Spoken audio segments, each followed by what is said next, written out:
Hello everyone. पिछली video में हमने आर्टिकल 18 को पढ़ा था। वहाँ हमने एवोल्यूशन ऑफ टाइटल के बारे में पढ़ा था, इसके हिस्ट्री, बैकग्राउंड और ये कैसे आर्टिकल 14 को प्रमोट करता है, इसके बारे में हमने पढ़ा था। इक्वालिटी बिफोर लॉ के बारे में, इक्वालिटी को कैसे प्रमोट करता है, इस इन सारी चीज़ों के बारे में हमने आर्टिकल 18 को पिछली वीडियो में पढ़ रखा है। अगर आपने वो वीडियो नहीं देखा है तो आप आई बटन पे ऊपर आ रहा होगा, आप क्लिक करके देख सकते हैं। चलिए आज इस वीडियो में हम आर्टिकल 19 को पढ़ेंगे। आर्टिकल 19 बेसिकली सर्टेन फ्रीडम्स की बात कहता है, हमें कुछ आज़ादी देता है, और वो आज़ादी है जो कि सारे सिटीजन को मिलता है। और वो आज़ादी है आपका freedom of speech and expression, freedom of assemble to peaceful without arm, freedom from association, ठीक है, move freely throughout the territory of India, reside and settle in any part of the territory of India, practice any profession और carry any occupation, trade, business. ठीक है, ये सारे आपके freedom है, आज़ादी देती है आपको इंडियन कॉन्स्टिट्यूशन का आर्टिकल 19 हर एक सिटीजन को। इस एक एक करके इसकी डिटेल के बारे में भी पढ़ेंगे, लेकिन सबसे पहले ये जान लें कि हमें ये सर्टेन फ्रीडम, हमें आज़ादी तो देती है, बट ये एब्सोल्यूट नहीं है, एब्सोल्यूट नेचर का नहीं है। इस पे स्टेट चाहे तो रीजनेबल रेस्ट्रिक्शन लगा सकती है। ठीक है, सबसे पहले क्लाउज 1 का ए पढ़ेंगे, जिसमें लिखा है all citizen have right to freedom of speech and expression. उन्हें बोलने और व्यक्त करने का अधिकार है, पूरा अधिकार और आज़ादी है।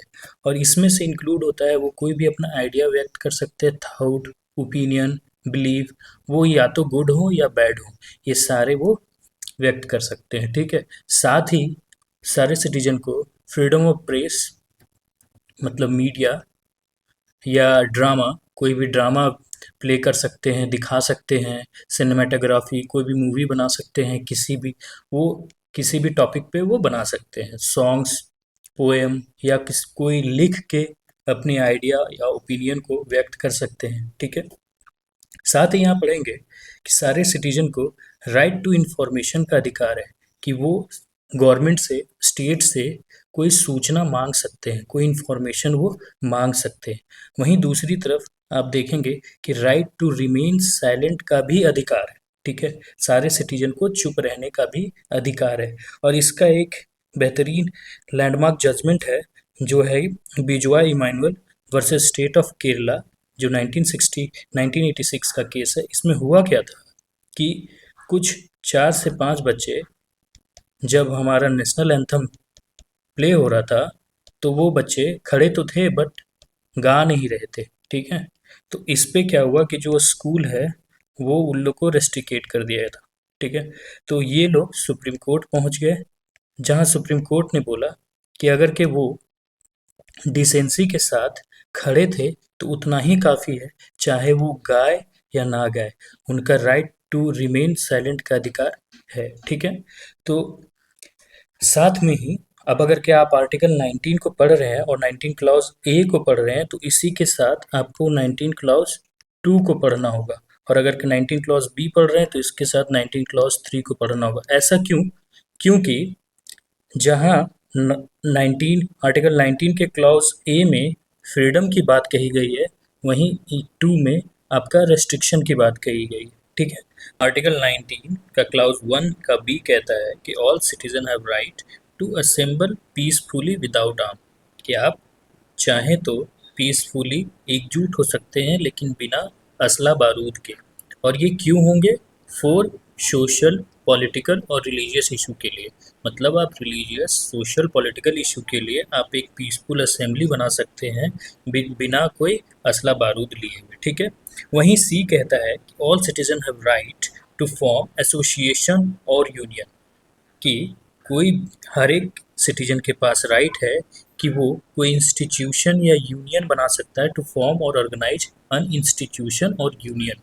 ठीक है, डी कहता है कि to move freely throughout the territory of India, आप इंडिया के टेरिटरी में कहीं भी फ्रीली घूम सकते, कोई भी आपको कहीं भी जाने के लिए रोक नहीं सकता है।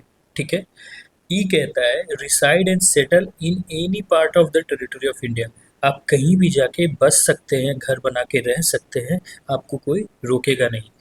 ठीक है। टू प्रैक्टिस और प्रोफेशन और to carry any occupation, trade और बिजनेस। आप किसी भी ऑक्यूपेशन या बिजनेस को आप अपना सकते हैं, कर सकते हैं। ठीक है। और ये जी इसलिए ऐड किया गया था क्योंकि पहले, आज़ादी के पहले क्या होता था कि अगर आप शूद्र हैं तो आपको वही काम करना रहता था जो आपके पूर्वज या पापा करते थे। ठीक है ना। आपको कोई दूसरे काम करने के लिए रोक दिया जाता था। खैर, इन सारे का रेस्ट्रिक्शन है जो अभी हम आगे पढ़ेंगे। ठीक है। यहाँ एक चीज़ और है कि आर्टिकल 19 का जो एफ है वो ओमिट कर दिया गया है, मतलब ख़त्म कर दिया गया है, जो कि था राइट टू प्रॉपर्टी, जो अपना 44th अमेंडमेंट 1978 के साथ इसे ओमिट कर दिया गया, इसे ख़त्म कर दिया गया और इसे एक रेगुलर आर्टिकल बना दिया गया जो 300 ए फ्रीडम टू ओन प्रॉपर्टी के नाम से अभी जाना जाता है।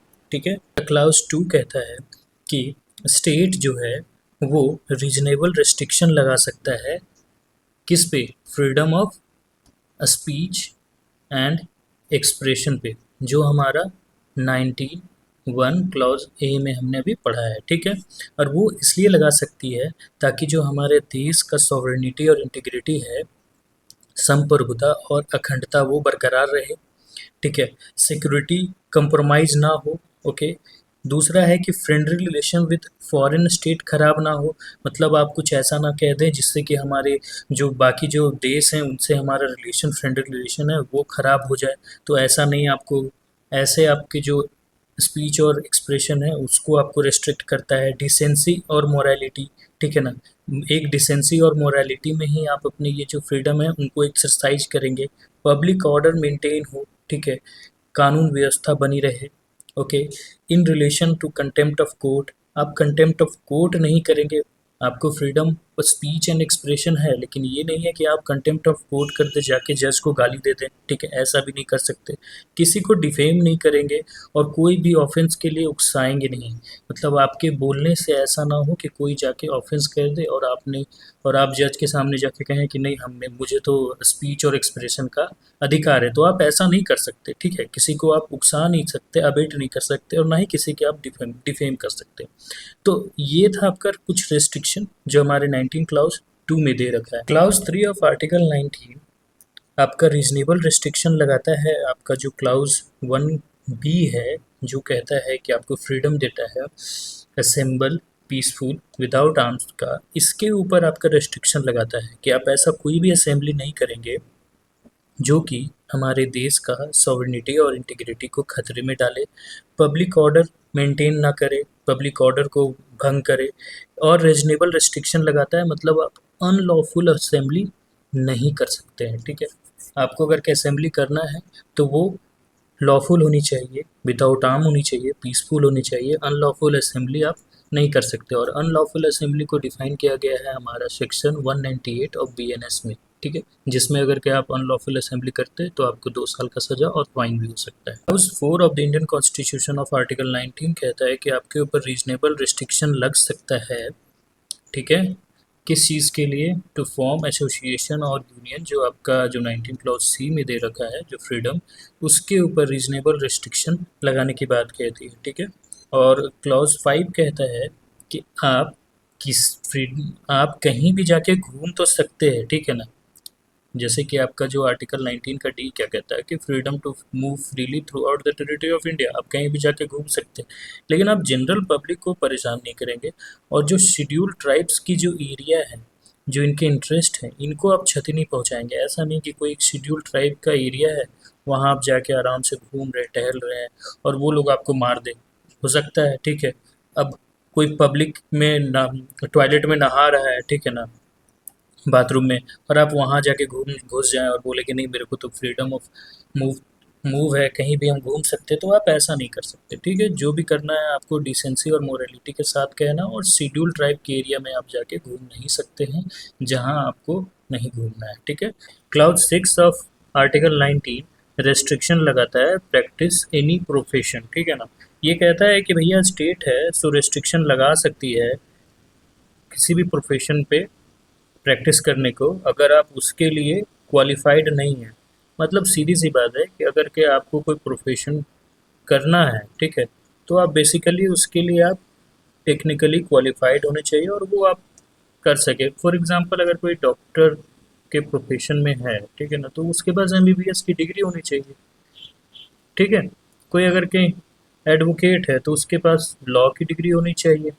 तो अब बिना लॉ की डिग्री के आप प्रैक्टिस नहीं कर सकते, बिना एमबीबीएस की डिग्री को आप डॉक्टर की प्रैक्टिस नहीं कर सकते, ठीक। अगर आप करते हैं तो ये इलीगल होगा, तो ये सारे रिस्ट्रिक्शन लगाता है। और अगर कोई आप ट्रेड करते हैं, बिजनेस करते हैं, तो स्टेट के कंट्रोल होनी चाहिए, मतलब टैक्सेस वैक्सेस सारा जमा होना चाहिए, कोई मनमानी नहीं होनी चाहिए, ठीक है। तो ये आपका था सारा आपका क्लाउज आर्टिकल 19 का, जो कि आपकी freedom of speech and expression के बारे में बात कहता है। आई होप ये आपको पूरा आर्टिकल हम समझा पाए अच्छे से।